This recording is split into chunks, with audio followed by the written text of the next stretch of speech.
On June 18, 2018, the world of music was shaken. Rising star XXXTentacion, known for his raw and emotional music, was tragically gunned down. He was only 20 years old. The incident occurred outside a motorcycle dealership in Deerfield Beach, Florida.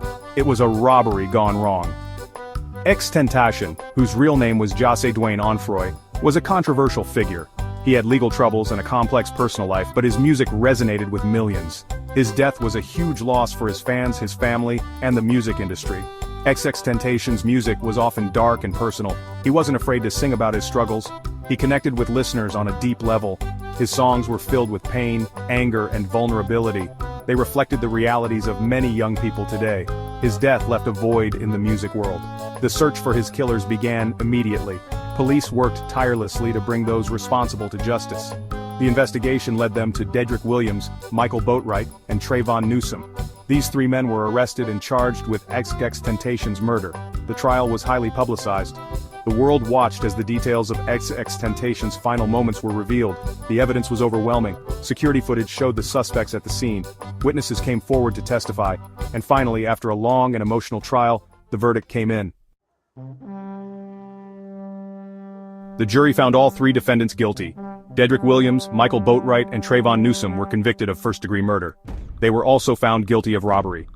The courtroom was tense as the verdict was read. XXXTentacion's family and fans were overcome with emotion.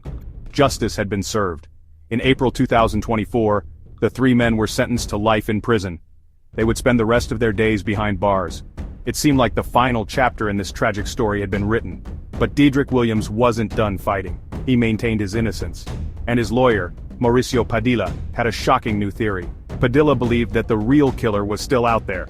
He pointed the finger at none other than Drake, a superstar rapper. Drake and XXXTentacion had a very public feud. They had exchanged words on social media. There was bad blood between them. Padilla claimed that the trial was unfair. He argued that the jury didn't get the full picture. They didn't hear about the feud between Drake and XXXTentacion. And they didn't see a crucial piece of evidence, an Instagram post by XXXTentacion himself.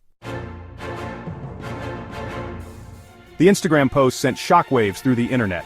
In it, XXXTentacion made a chilling statement. He wrote, "If anybody kills me, I'm snitching right now, it's Champagne Papi." Champagne Papi is Drake's Instagram handle. Was XXXTentacion naming his own killer? Padilla thought so. He argued that this post was a dying declaration. It showed that XXXTentacion believed Drake was a threat to his life. Padilla also pointed to a conversation between XXXTentacion and DJ Academics. In this conversation, Academics warned XXXTentacion about Drake. He said that Drake was involved in some shady business. Padilla wanted Drake to testify in court. He believed Drake had information that could help Williams's case, but Drake's legal team fought back. They argued that Drake had nothing to do with XXXTentacion's death. They said that the Instagram post was just hearsay. The judge ultimately sided with Drake. He quashed the subpoena. Drake would not have to testify. Padilla was furious. He believed that this decision prevented crucial evidence from being heard. He vowed to continue fighting for his client. The appeal is still ongoing. Padilla is pushing for a new trial. He believes that Dedrick Williams deserves another chance. The public is divided. Some people believe that Williams is innocent. They think Drake is being protected. Others believe that Williams is guilty, and that the appeal is a waste of time. The case has sparked a lot of debate. It raises questions about social media, celebrity feuds, and the criminal justice system. It's a reminder that things are not always what they seem, and it shows how quickly a life can be cut short. The world is watching and waiting for the outcome of the appeal. Will Dedrick Williams get a new trial? Will Drake be forced to testify? Only time will tell. But one thing is for sure, this case is far from over.